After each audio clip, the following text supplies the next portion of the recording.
Hey, Sean, if you're anything like me, you're a creative person who's trying to get paid for what you love to do creatively. And scaling that into a sustainable business can be really tough. And the idea of being a lifelong project-based freelancer can be exhausting. It can be dangerous. There can be issues with the lifestyle that are sometimes very rewarding creatively, but can come at quite a cost to your personal life if it's not done sustainably. And rising and falling with your ability to do work is a tough thing. And so I've started to look into how I can grow my company in a way that still includes me very much. And I want to step back because most of the books that I've read, and I've read a lot of books about business and management and things like that. And I used to run my company used to have employees, and I got to a point where I was managing people and doing less of the work myself. And I can see that appeal to some people. There's the traditional entrepreneur, someone who I think just wants to be rich. And I'm not saying that of the entrepreneur, but so many of the books about entrepreneurship aren't about the challenges and the rewarding nature of the work. They're about optimization and creating something that runs itself that you can sell and start the next thing. And that appeals to some people. But I think for a lot of creative entrepreneurs, that's not the goal. And I think if there was a photographer who made this amazing photography business, they wouldn't want to sell it and not do photography anymore. And that's the hole that I feel exists in literature so often for business, because there's those of us who want to optimize things, we want to grow, but we don't want to do it and sell our soul in the process and give up that passion for the creative work that made us start this in the first place. So the first book I read by Mike Michaelowicz was The Pumpkin Plan. And I knew nothing about him at the time. I think it was his first or second book. But the book made me look at all my clients, where I was spending my time, and I ended up firing a lot of my clients at that point. And sort of that was the catalyst to reshaping my business a little bit, because I was spending so much time on ungrateful and unrewarding clients. And it was just a drain on us.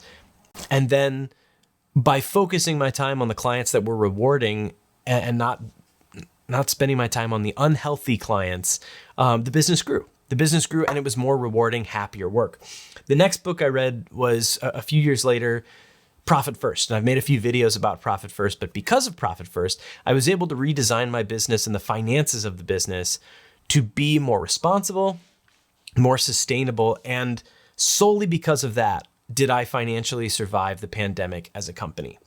And the fact that this year, last year, 2021, I earned more take-home income than I have in 13 years of running the business, in spite of having lower revenue this past year. The way that I ran the finances was more intelligent, more thoughtful, and more well-designed. So I have that to thank. And then as I was just looking for Christmas gift ideas, Amazon was like, hey, you should look at this other book by Mike Michaelowicz. And I looked at it, and it's called Clockwork. Design your business to run itself. And again, that right there, I don't like. I don't like the idea, and it's not about control. It's not like I can't trust people. I mean, that's part of it. But it's more, I don't want to create my business and systematize everything and make it to where anyone can come in and do what I do. Not because I don't think people could do what I do, but because I love what I do. And by hiring someone to replace me or to replace the roles that I do currently, it seems to add a lot of liability, and it's at risk of removing the elements of the job that I love the most.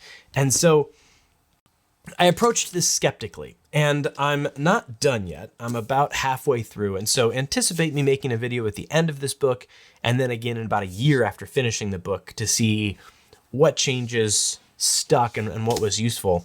But what it made me think about more than anything else was, what is the most important thing that Boom Reactive does, that my video production company does? And is there something that if we did it so well, we wouldn't have to do anything else?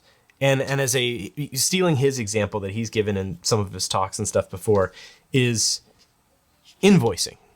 Invoicing is a task that needs to be done. It's not the most important task. And it's possible, in theory, to do work so good that you wouldn't have to invoice because people would just throw money at you ahead of time. It's possible. Unlikely, but possible. And so looking at all the things that Boom does, from editing to directing to producing and all this stuff, what is the most important thing that we do? I came down to editing. And I talked about this in a live stream the other day.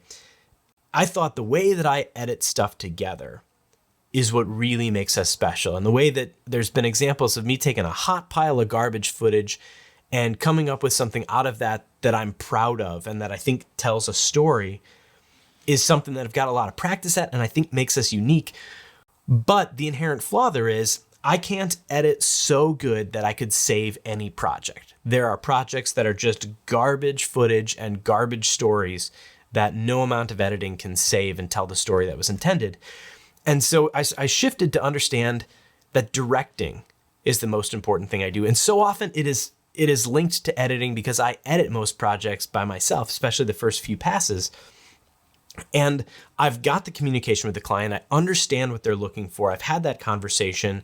And then I've written the video and I ask the questions and I run the show in a way where I'm getting at the answers that I know we need to tell the story. And then I can take that and efficiently go into editing and tell the story there, let it unfold in the way that I've designed it based on communication with the client.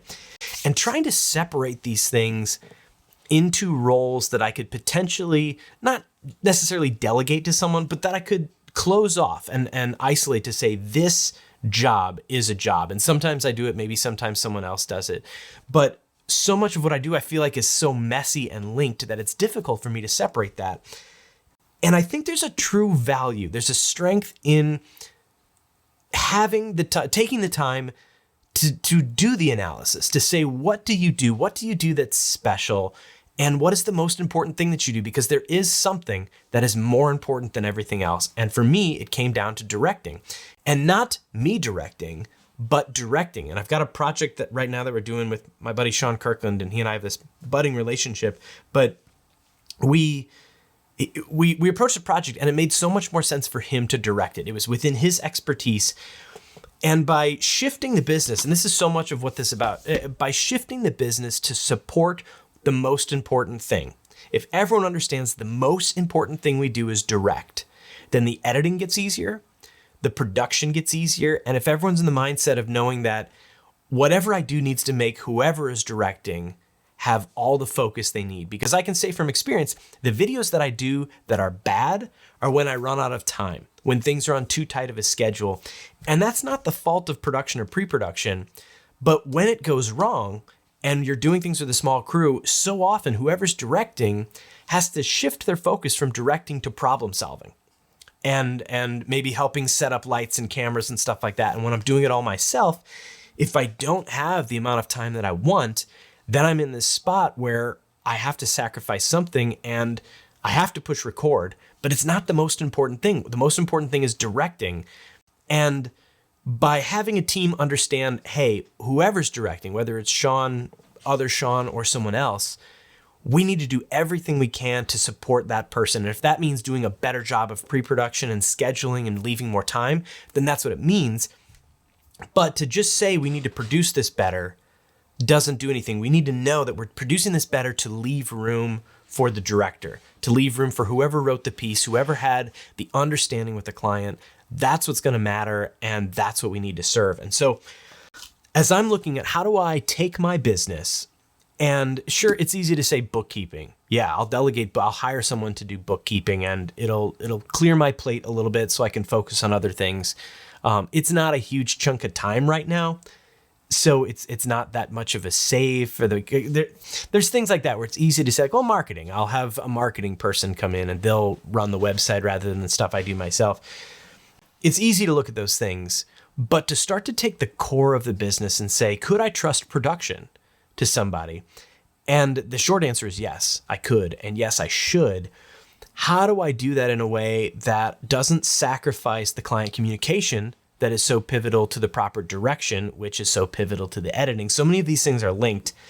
Taking the time to break down your business into these pieces and put yourself in a spot where you can get help, where you can bring in a producer, you can bring in a director, knowing, hey, this project would be so much better off if a director like so-and-so came in. When you go to approach so-and-so, producing it in a way where you can say, I want to make sure that that person, we're paying to bring these people in, they're expensive people. I don't want them wasting their time formatting SD cards. I don't want them to waste their time backing up footage. I want them to be solely focused on the story and the client.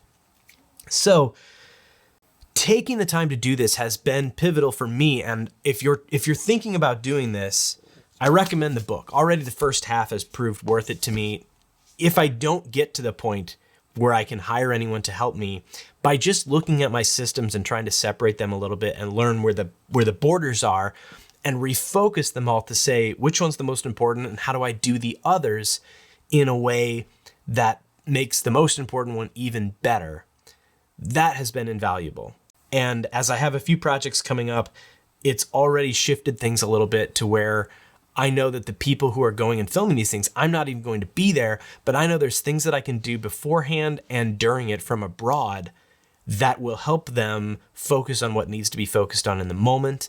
And that is going to be pivotal to creating a project that satisfies the client with the things that we talked about in the past. My HVAC is kicking on, and that's a good time to stop recording in my basement. Thank you for watching. I'd love any thoughts you have, regardless of what creative industry you're in. What are you doing to make yourself scalable and sustainable? And if you want to talk, I would love to start having a group of people who are in a similar boat to me, where you're a creative solo entrepreneur.